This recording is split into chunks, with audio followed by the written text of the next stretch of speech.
Welcome back to the Bootleg Corner. Apologies for the delay in releasing this, but as usual, it is movie review hour. Shogun episode 9 is the meal of the week, and it has been one harsh extreme after another. If you remember, Hiromatsu committed seppuku in the last episode, trying to change Toranaga's mind from submission to Ishido and the regents, and we later found out that it was all part of Toranaga's plan to convince Ishido, the regents, and even his vassals that there are no further tricks left up his sleeve. Mariko is the only one who is in the loop with these plans, and she has her own mission to carry out in Osaka.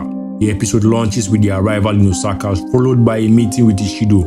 We remember Blackton and Yabushige are in a new alliance to save their necks by separating themselves from Toranaga and seeking forgiveness and recusal separately.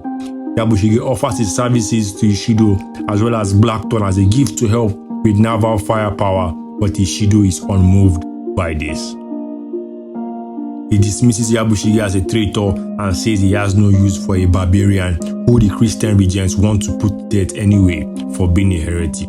Up next is Mariko is seeking permission from Ishido to carry out orders given to her by her liege lord Toranaga, and the order is to escort his wife and her household to Edo. Ishido is in disbelief and dismisses this request, saying Toranaga is after all making his way to Osaka and will meet his family there.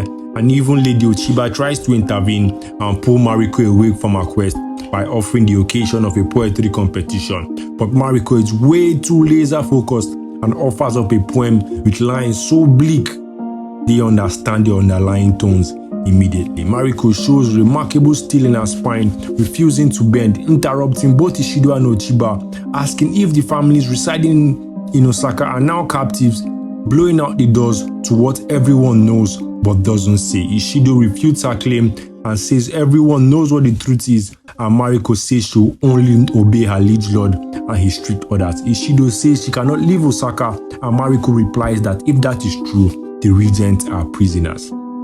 She, however, will be carrying out the orders given to her by Toranaga no matter what. This scene is intense and important to the situation and the Japanese society at the time. For such a patriarchal society where even the men with power are cowering in fear, it takes a woman unafraid, perhaps because death has been her goal for so long, but unwilling to take the insult of being members of the higher society, caged within the polite enclave of their homes in Osaka, guarded day and night by Ishido's guards. Even Lady Ochiba, who has Ishido wrapped around her finger, takes care to only speak at intervals and with only Ishido if she can manage it, and with the most dulcet of tones.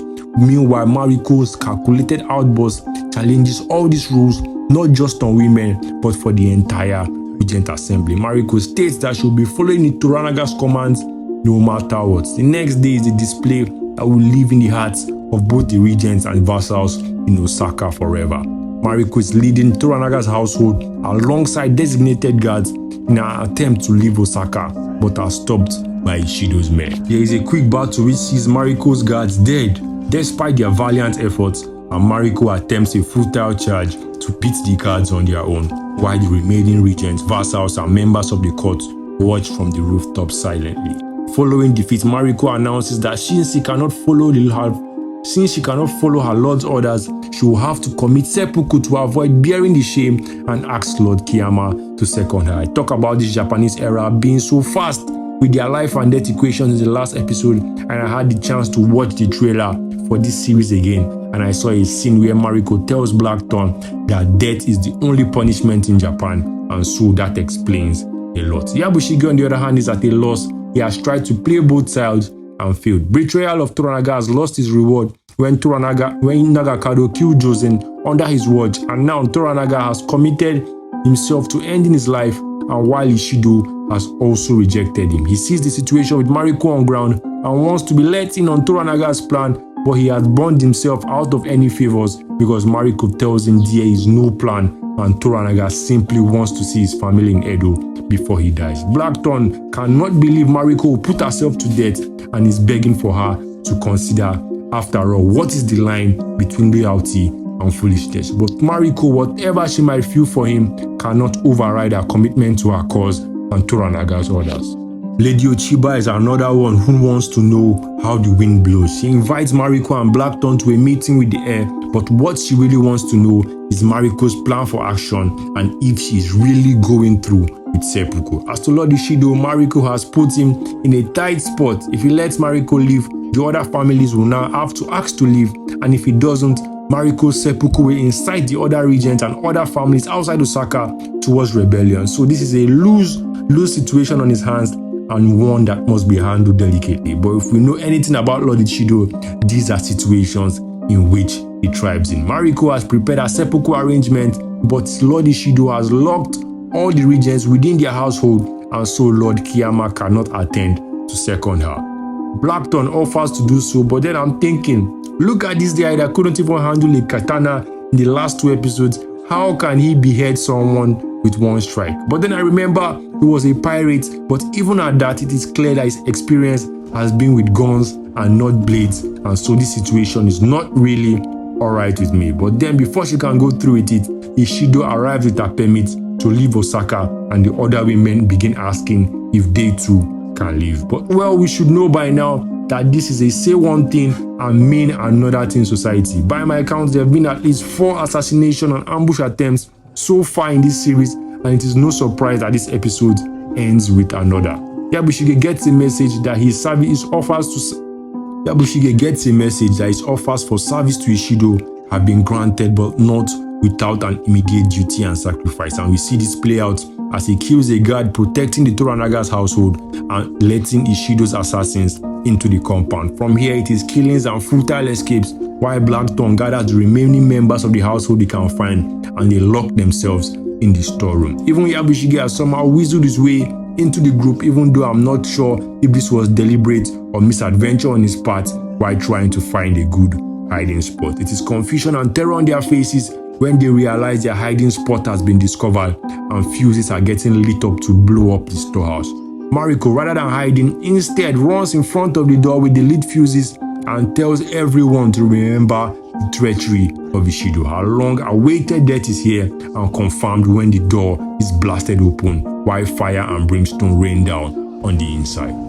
If Mariko's death is confirmed in the next episode, there goes 3 of Toranaga's most loyal vassals, if we are to include Nagakado despite his foolishness. Meanwhile, Ishido has barely taken any losses barring Josin, and I begin to wonder the kind of tactics Toranaga is using that requires him to rid himself of the most loyal people around him before the war has even started. He is on the outside, his men now have little faith in him, so he's going for broke like a cornered boxer, throwing Hail Marys, looking for a knockdown strike. Ishido, on the other hand, remains in the safety of Osaka, untouched and without any losses. He hasn't sacrificed anything or sent anyone on suicide missions, and even if the regents are kept as prisoners in Osaka, they will be comparing their situation to Toranaga and thinking they are way better off. By refusing to let any household members from any regents leave Osaka, he is not only guaranteeing their compliance but also preventing a repeat